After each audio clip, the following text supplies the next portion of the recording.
What if I told you that your life savings could be legally confiscated? Sounds like something out of a dystopian novel, right? But it happened just over a decade ago in Cyprus. Picture this, it's 2013 and the country's banking system is on the brink of collapse. The government steps in with a radical solution: take money directly from people's accounts, not just a little, but nearly half of any deposits over 100,000 euros. That's 47% gone, just like that. No warning, no choice. It was called a bail-in, and it was perfectly legal. The banks were saved, but at what cost? For many, it was their retirement, their kids' college funds, their entire financial security wiped out overnight. So what if it happened again? What if it happened to you? So let's talk about Greece in 2015. The country was in the middle of a financial crisis, and things got so tight that the government had to put something called capital controls in place. What does that mean? Well, imagine going to the ATM and being told you could only take out 60 euros a day. That's it. No more, no less. 60 euros. For a lot of people, that wasn't even enough to cover basic needs, let alone anything extra. And it wasn't just a quick fix. These controls stuck around for years. We're talking until 2019. That's 4 long years of people having to stretch every euro, plan every withdrawal, and hope things would get better. Businesses struggled, families had to make tough choices, and the whole country felt the squeeze. It was a harsh reminder of just how fragile things can get when the economy takes a nosedive. Incorporating themselves into housing market bubbles. So there's plenty of evidence of German banks implicitly and explicitly participating in housing bubbles in Ireland and Eastern Europe. The banks froze accounts, and if you were lucky, you could withdraw maybe $200 a week, if that. Imagine needing to pay rent, buy groceries, or cover medical bills, and suddenly your own money is out of reach. Desperation set in fast. Some folks tried to reason with the banks, others protested in the streets, but nothing changed. Then things got ugly. A few depositors, pushed to the edge, took extreme measures. There were reports of armed hostage situations, people walking into banks with guns, demanding access to their own cash. It sounds like something out of a movie, but it was real life. The system had failed them, and they saw no other way out. The crisis didn't just hurt individuals, it shattered trust in the entire financial system. Businesses collapsed, families struggled, and the economy spiraled. It was a stark reminder of how fragile things can get when the institutions meant to protect you turn their backs. And for many in Lebanon, the scars from those days are still fresh. So let's talk about something called bail-in authority. It's a legal tool created back in 2010 under the Dodd-Frank Act, and it gives the FDIC some pretty serious powers when a big bank is on the brink of collapse. Here's how it works. If a major bank is failing and poses a risk to the entire financial system, the FDIC can step in, and instead of just shutting the bank down or using taxpayer money to bail it out, they can actually convert deposits into equity. What does that mean? Well, imagine you've got money sitting in that bank. Normally, you'd expect to get it back, right? But under bail-in authority, the FDIC can say, instead of cashing out, you're now a part owner of this bank. Your deposits get turned into shares, making you a shareholder. The idea is to keep the bank alive by recapitalizing it from the inside, using the money already there rather than pulling funds from somewhere else. Now, this isn't something that happens lightly. It's a last resort move, designed to prevent a total meltdown without sticking taxpayers with the bill.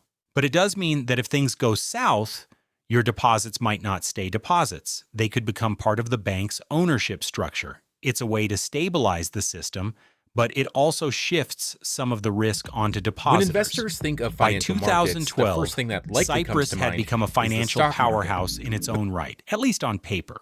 The country's banking sector had ballooned to an astonishing 800% of its GDP, meaning the banks held assets worth 8 times the entire economy's annual output.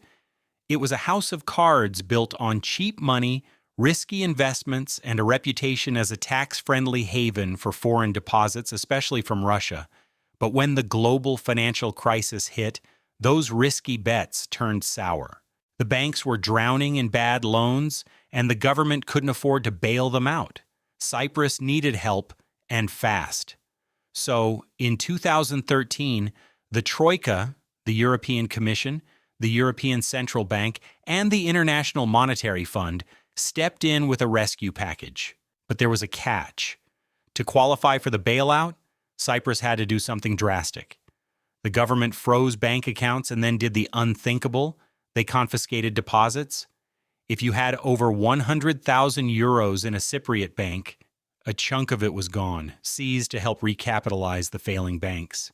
Smaller depositors weren't spared entirely either. It was a brutal move, but the Troika saw it as necessary to stabilize the system. Overnight, trust in Cyprus's banks evaporated, and the country's reputation as a safe place to stash cash was shattered. The crisis left scars that would take years to heal.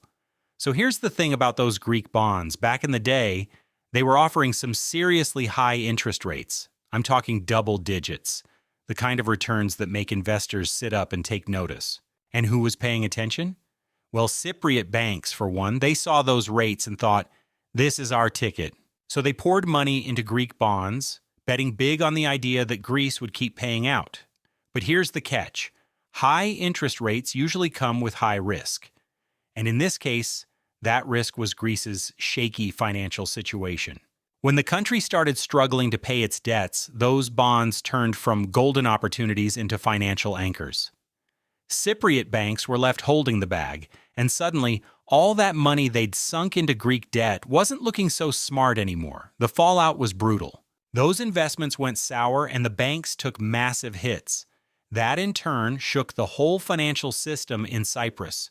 People started pulling their money out, confidence tanked, and before you knew it, the country was staring down a full-blown crisis. It's a classic case of chasing high rewards without fully weighing the risks, and it left Cyprus in a tough spot. For years, Lebanon's banking sector operated like a giant Ponzi scheme where the whole system relied on a dangerous illusion. Banks promised sky-high interest rates to attract new deposits, but here's the catch. They weren't investing that money wisely. Instead, they used the fresh cash from new depositors to pay the interest owed to the old ones. It was a never-ending cycle, a financial shell game that only worked as long as more people kept pouring money in. At first, it seemed like a win-win. Savers got fat returns, and the banks kept the money flowing. But the cracks started to show when the economy slowed down, and fewer people had cash to deposit. There's new questions the banks were stuck. how our money they is had promised protected returns they couldn't actually Gold's been blasting through all-time highs. They did what any desperate system would do. They doubled down, offering even higher interest rates to lure in more depositors. It was like trying to fill a leaky bucket by pouring water faster. But eventually, the bucket ran dry. Into the When the origin music of the finally petrodollar, stopped, the whole thing collapsed. The banks couldn't keep up the charade anymore. People rushed to withdraw their money, but there was nothing left. Is the dollar system going had been to crash? hollow all along, Are we built about to on the see false an hope end that to the new money petrodollar would system? always come in to cover the old debts. And just like that, trust evaporated, savings vanished, and Lebanon's financial house of Sometimes the cards weight of came a number crashing is down. more than just You know, digits. when you think what about should the have been a US line on a banking ledger system, quietly it's passing pretty in staggering Washington. how much money is concentrated in just a handful of institutions. America's debt we're just hit talking over $38 $12 trillion. trillion. Yes, A trillion record with a high. T, held by just 6 banks. That's a mind-boggling amount of wealth sitting in the hands of a few. And it's not just the US sheer debt is size picking that's up. concerning. In fact, every These banks second are also national sitting debt on increases over by thousands of $500 dollars. billion So just as in you started- unrealized The United States has losses officially crossed a from their bond Yields back. The portfolios. gentleman from That's a lot of red Florida, Mr. ink that Donald, hasn't is hit the recognized for books 5 yet, minutes. but it's still there, Thank you, Mr. Chairman. lurking. So when you hear about the stability of the banking system, it's worth remembering just how much risk is packed into those few giants. It's a lot of eggs in a very small basket. You know, the Federal FDIC's Deposit insurance Insurance fund is Corporation, often also known seen as the this FDIC, rock-solid was safety created net for bank deposits. But here's the thing, it's not as big as you might think. Right now, it covers just 1.25% Welcome of to all this insured video deposits. for directors That's that a tiny provides an fraction when you overview of the consider the FDIC sheer and scale discusses of money our sitting in banks So across let's the come country. home. I mean, So the what economy happens looks if pretty there's a good. major crisis? Could be growing as much If a as wave 4%. of bank I'm failures looking hits at some all at once, that fund could get stretched thin, fast. The FDIC has tools to handle it, like borrowing from the Treasury or charging banks extra fees, but in a worst-case scenario, depositors might not get their money back right away. And if the system gets overwhelmed, there could be delays or even temporary limits on payouts. For most people, this isn't an immediate worry. The FDIC has always come through in the past, but it's a reminder that the system isn't infinite. If enough banks falter at once, the safety net might not feel quite as secure as we'd like to believe. So, what's the best way to protect yourself from these risks? First, diversify your assets. Don't put all your money in one place. Spread it across different accounts, investments, and even institutions.